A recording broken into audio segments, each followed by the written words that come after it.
Muling umarangkada ang Love in Action Program ng PNP Officers Ladies Club Foundation dito sa Campo Crame, Quezon City. Bago magsimula ang programa ay nagkaroon muna ng Holy Mass na ginanap sa Bulwagang Lapu-Lapu sa Campo Crame. Ang naturang programa ay may temang Offering Love and Care for Every PNP Family. Nagbigay naman ng ngiti at pag-asa ang programa para sa 40 benepisyaryo na may malulubhang karamdaman.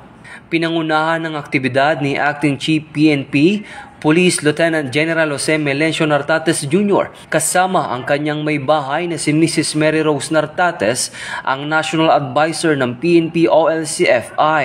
Ang mga benepisyaryo ay binubuo ng mga PNP personnel at non-uniform personnel.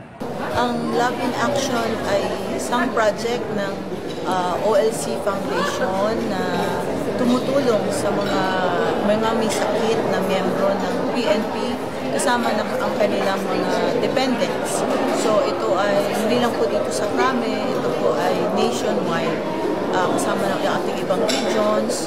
So hanggat maaari ay kung ano ang aming makakayang ibigay sa kanila para maibsan ang kanilang mga nararamdaman. Labis naman ang pasasalamat ng mga benepisyaryo ng naturang aktibidad sa kanilang natanggap na tulong. Ito ang bagong PNP para sa bagong Pilipinas.